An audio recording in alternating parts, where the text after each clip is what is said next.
पूरे पाकिस्तान में internet slow हो गया, तमाम सोशल मीडिया वेबसाइट्स ओपन नहीं हो रही, यहाँ तक कि व्हाट्सएप पर एक वॉइस नोट भी सेंड नहीं हो पा रहा, जिसकी वजह से पूरे मुल्क में इंटरनेट यूज़र्स इंतहाई परेशान हैं। पहले शार्क ऑप्टिकल फाइबर केबल को बार बार काट देती थी, लेकिन अब शायद उसका भी पेट भर गया, तो इसके बाद अब पता ये चल रहा है कि कोई फायरवॉल इंस्टॉल की जा रही है, जिसकी वजह से पूरे मुल्क में इंटरनेट इंतहाई सुस्त रवि का शिकार है। कहा यह जा रहा है कि इस फायरवॉल के इंस्टॉल होने के बाद अब हर किसी के मैसेजेस और कॉल्स रिकॉर्ड की जा सकेंगी, बल्कि बहुत से लोग तो ये भी कह रहे हैं कि इसके बाद पिक्चर्स, वीडियोस और पर्सनल मैसेजेस जो एक दूसरे को किए जाते हैं वो भी अब सिक्योर नहीं रहे, यानी उनकी किसी किस्म की कोई प्राइवेसी नहीं रही। इन सब बातों में किस हद तक सच्चाई है, फायरवॉल आखिर किस बला का नाम है और इंटरनेट स्लो डाउन होने की वजह से क्या क्या नुकसानात हो रहे हैं, इन तमाम सवालों के जवाब जानने की कोशिश करेंगे आज हम इस पोस्टमार्टम रिपोर्ट में। तो आज की इस मालूमाती वीडियो को आखिर तक ज़रूर देखिएगा।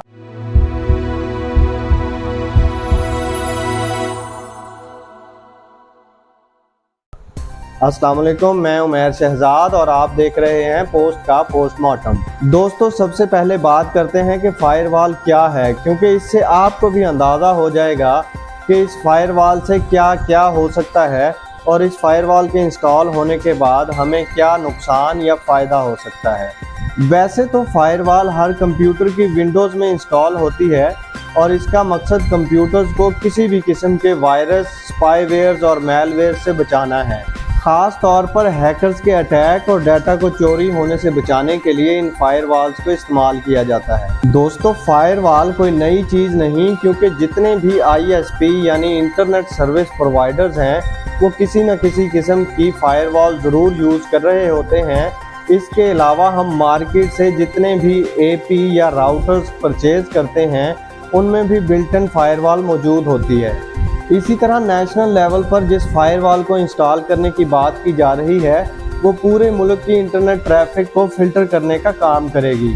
फायरवॉल को मुल्की सतह पर इंस्टॉल करने का मेन मकसद असल में ये होता है कि गवर्नमेंट, स्पाई एजेंसीज और बैंकिंग वेबसाइट्स और डाटा को हैकर्स के अटैक से बचाया जा सके। इसके साथ साथ फायरवॉल गवर्नमेंट को ये फैसिलिटी भी फराहम करती है कि वो अपनी मर्ज़ी से किसी भी वेबसाइट को ब्लॉक या अनब्लॉक कर सके। दोस्तों, किसी भी मुल्क की हिफाजत के लिए उसकी सरहदों पर फोर्सेस को तैनात किया जाता है ताकि कोई दूसरा मुल्क इस पर अटैक ना कर सके। उसी तरह इंटरनेट ट्रैफिक को कंट्रोल करने या फिल्टर करने के लिए फायरवॉल को यूज़ किया जाता है ताकि मुल्क के बाहर या अंदर से कोई हमारे डाटा पर अटैक ना कर सके। इसके अलावा अक्सर औकात ऐसा भी होता है कि किसी भी फ़र्द या इदारे के ख़िलाफ़ इंटरनेट की मदद से गलत इंफॉर्मेशन फैलाकर लोगों को मिसगाइड किया जाता है, उकसाया जाता है और उसके खिलाफ कैंपेन चलाने की कोशिश की जाती है।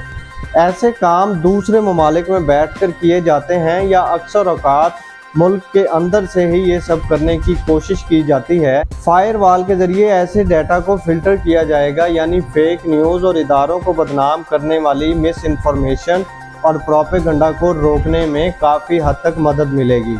इसके बाद हम आ जाते हैं उन क्यास आराइयों की तरफ जिनमें ये कहा जा रहा है कि हर किसी का डाटा रिकॉर्ड किया जा रहा है या इस फायरवॉल के इंस्टॉल होने के बाद हर किसी के पर्सनल डाटा तक रसाई हासिल की जा सकती है। तो इन बातों में कोई सच्चाई नहीं, क्योंकि ये बात बिल्कुल मुमकिन नहीं हो सकती। दोस्तों, आप सब लोग ये जानते हैं कि व्हाट्सएप का data end to end encrypted होता है, यानी ये डाटा सेंडर, रिसीवर और व्हाट्सएप के पास महफूज होता है। अगर कोई कंट्री या इदारा व्हाट्सएप से किसी का डाटा हासिल करना चाहे तो वो इतना आसान नहीं है। इसके लिए एक लंबा चौड़ा प्रोसीजर है। इंटरनेशनल लेवल पर MLAT के नाम से एक एग्रीमेंट होता है जो बाकायदा तौर पर साइन होने के बाद व्हाट्सएप किसी भी फर्द का डाटा प्रोवाइड करता है। इसके बाद आप खुद अंदाज़ा लगाएं कि 15 से 20 करोड़ आवाम का डाटा हासिल करने के लिए इतना लेंथी प्रोसीजर फॉलो करना एक नामुमकिन सी बात है। MLAT के ज़रिए सिर्फ वांटेड या क्रिमिनल एक्टिविटीज़ में मुलव्विस लोगों का डाटा हासिल किया जाता है। साइबर क्राइम विंग FIA के डिप्टी डायरेक्टर आसिफ इकबाल का भी यही कहना है कि हर किसी का डाटा रिकॉर्ड करने में ना तो हमारा कोई इंटरेस्ट है और ना ही इसकी कोई ज़रूरत है। सिर्फ मखसूस और मशकूक लोगों के डाटा को ट्रैक किया जाता है। दोस्तों, अगर बात की जाए इंटरनेट के स्लो डाउन या बंदिश की वजह से होने वाले नुकसान की, तो पाकिस्तान में ऐसे बहुत से बिजनेस हैं जो ऑनलाइन हो चुके हैं या इंटरनेट डिपेंडेंट हैं। इंटरनेट की बंदिश के बाद अब इनकी सेल्स ज़ीरो हो चुकी हैं और ऐसे तमाम बिजनेस तबाह हो रहे हैं।